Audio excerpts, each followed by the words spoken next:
be too much behind. And indeed, here we go. Once more, it's game 3, home map for JorDan. For RiuT, sorry. Home map for RiuT. He went for double Arabia. Quite an odd pick, not something that we see very often into this this is tournament super game. interesting. On the right side, it seems like they're so close. Can be so... Yeah, they're super close on the right side.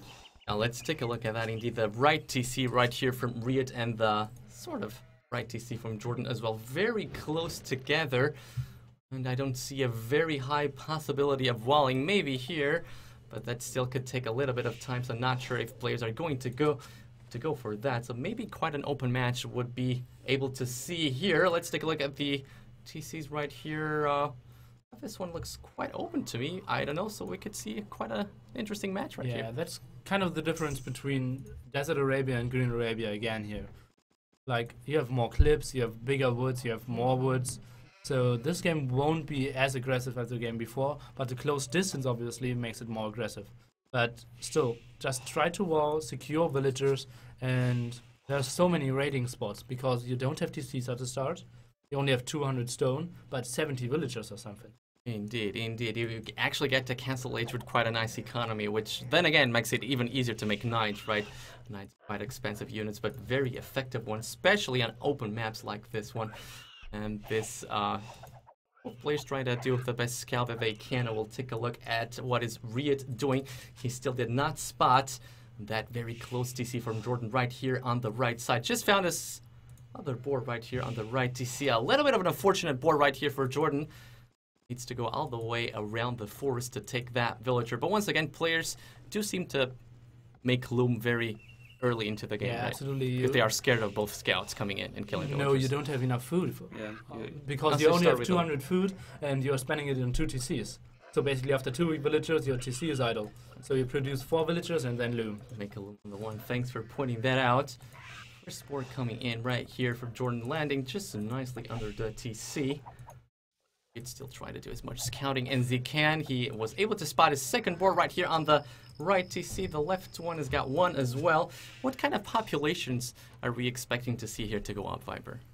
I don't really know, to be honest. Like, usually you go just up, go when you have the resources. Yeah, you go up when you can, when you feel like you have like the economy is there, right? Because I think Double Arabia, you can't really follow a build because the openings are so different game to game.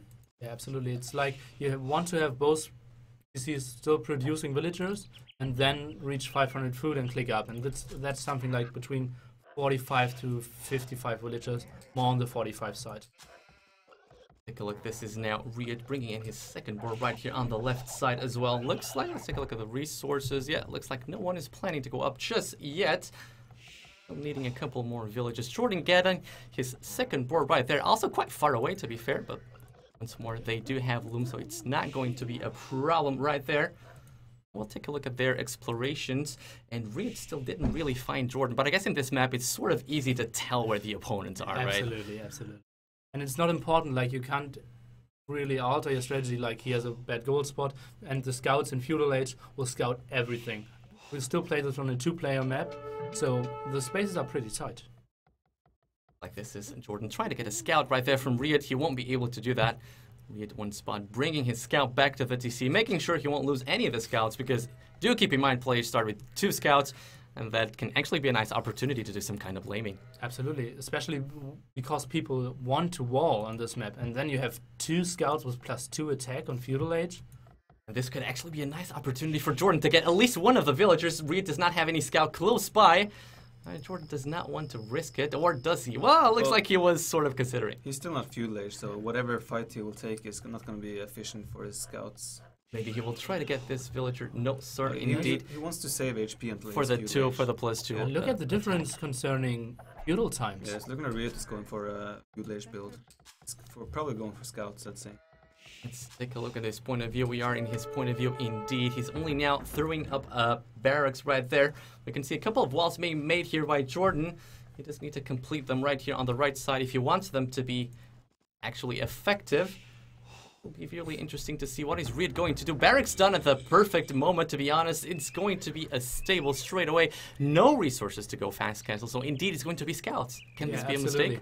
And JorDan needs to wall now, but I don't see it happening, to be honest. Because there are still 2 feudal scouts alive. He can build pikemen now, he can build scouts. I don't see how JorDan will not lose a lot of villagers in feudal age here. And just as we said before, and just as Viper pointed out, the player that go fast cancel is going to have such a nice economy because he's got 2 TC. So in order for the player that goes feudal to be able to do enough damage, he really needs to kill a whole lot of villagers. Absolutely. Looks like he might be able to get one of the villages right here. The scouts from JorDan are coming in to try and save the day. JorDan does take the uphill, so nice job here by JorDan. That village is going to be on very low HP, but so are the scouts. And from someone going for scouts, this is probably not the best of the fights, Viper. JorDan is making a very good reaction. He's like rushing to completely wall his right side, and then he can just direct all his focus on the left side.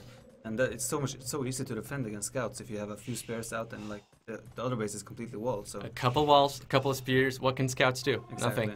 Nothing.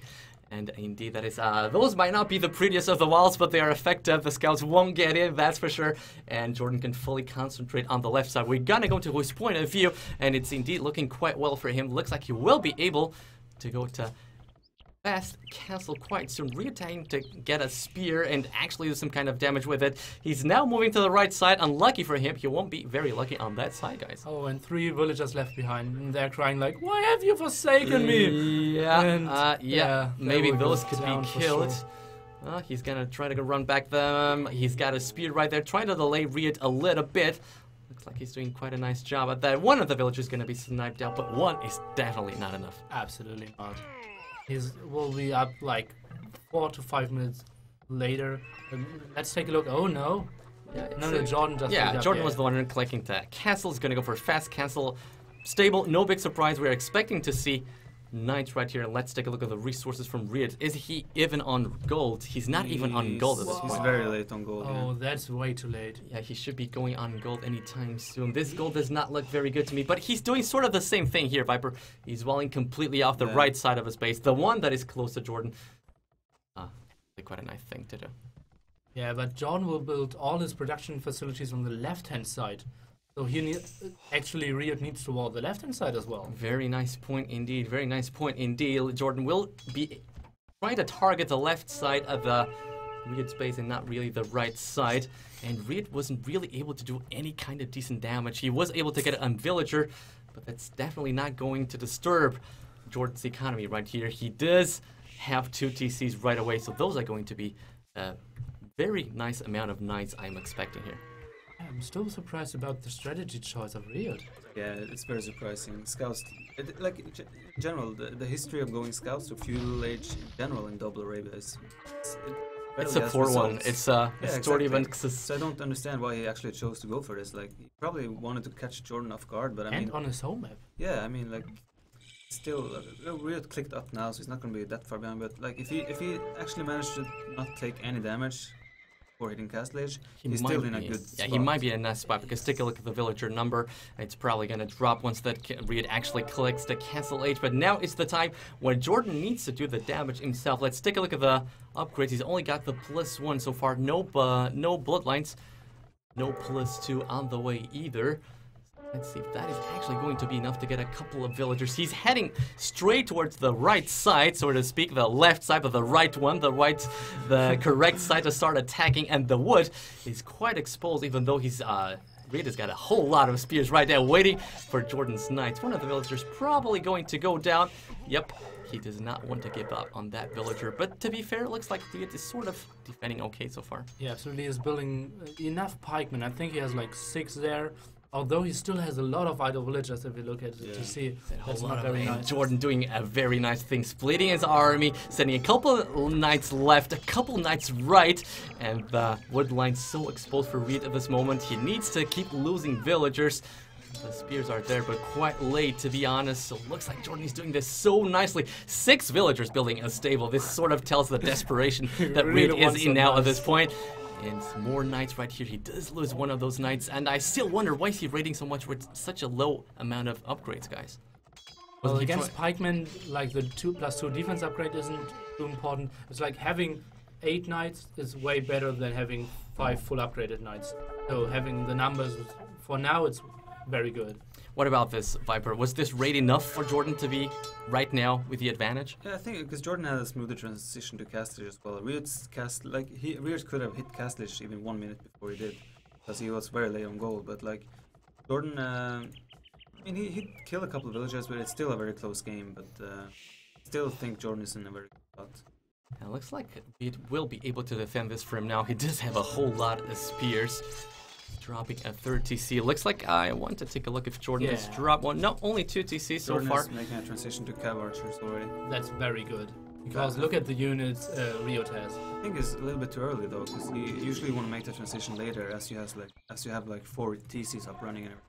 He's making a transition with 2 TCs, which kind of indicates that he's actually going to play 2 TCs. I would agree if like they're still playing a lot of knights, but RiuT is playing a lot of knights defense. He's building pikemen, he's building a monastery, so I think JorDan will not be able to do any more damage, and he's not in the fear of dying against the Night Rush of RiuT. So I think the transition into Kafaj and now is the perfect time.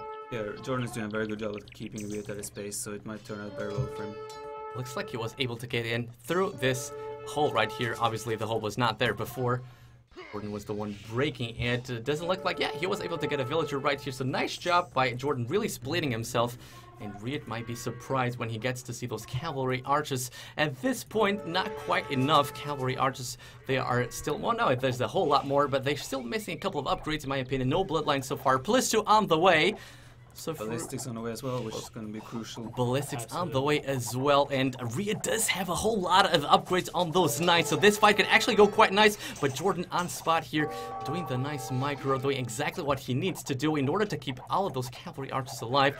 Maybe this gold could be a weak spot, but then again, he seems to have enough cavalry archers to defend from this. And some pikemen, and I would even love to see some monks still of JorDan, because you don't want to take huge fights against knights, obviously, so just having some knights and keep them in distance would be great. Taking a look at the villagers, 74-75, very close. Military, 21-21. And military, 21-21. When you said military, it just scared me. I thought I was looking at the wrong place once more, but this time I got it right. Looks like this wood line right here could be a very nice spot here for RiuT. Start attacking, to be honest. There's a hole right there, and JorDan sees that straight away. Tries to close it to make sure no villagers are going to be lost right there. But what about this, guys? Who's got the advantage? RiuT does have the powerful knights. JorDan only on cavalry archers, but JorDan is the one sort of defending at this point. Well, JorDan kind of gave away the initiative by going cav arch, but I mean, the longer the game goes, the better it's going to get for him, because he's messing up those numbers. He's doing thumbring now. He's getting all the upgrades, and I think he could even start adding in knights as well to tank a little bit. Yeah. So if he had have like 5-10 knights in front, then all the couches are just gonna clean This up. is something I was hoping that RiuT would do a little bit sooner. There's only palisade, so there's really nothing stopping him from just getting in. I think this tree is gonna stop him to get in. Or is he? No, he's attacking the L1. Let's see if the walls are gonna be on time. No, sir, they are not. The knights are gonna go in. That gate is not gonna help you, sir. Sorry about that. The wood line is completely open. The cavalry archers will be there, but he will lose a couple of The villagers. problem here is JorDan is still on 2 TCs. He can only garrison 15 villagers. So if RiuT just kills villagers, JorDan's He's gonna gonna lose the keep whole killing week them indeed, and the gold is still quite open. He's not sending any knights right there. He will send out 2 knights while fighting the rest of the army. These are a whole lot of knights. I think JorDan could be in a very tough spot right here. More knights coming in. +2, +1 attack. Looks like JorDan's gonna lose all of his army here, guys. Yeah, it looks like and a lot of villagers at And the a same time. lot of Look at the villagers countdown. dying, a lot of idle time as well. The army's gonna be dead for JorDan. This is not looking good for him at this point. This is looking very bad for JorDan. Very, very bad. Let's take a look at the villager count once more. Look at that. It was sort of similar a couple of minutes ago.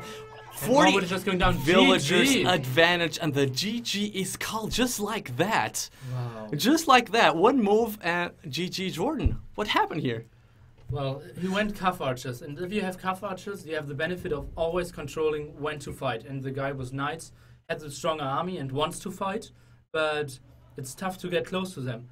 But JorDan only having palisade wall against a flash won't help you against knights. And then he came in and just steamrolled him. He killed all the cuff archers, killed all the villagers, and as Viper said, we only had 2 town centers.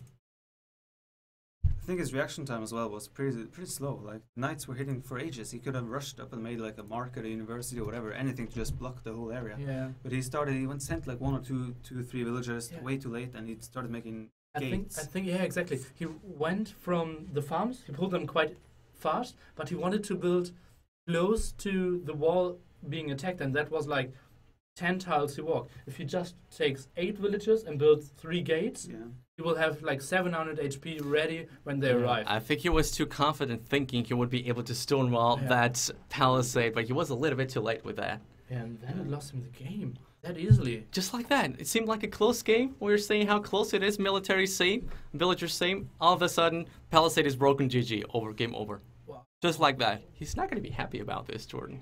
Of course not. He's not going to be happy about this, and indeed we will try to get the players here.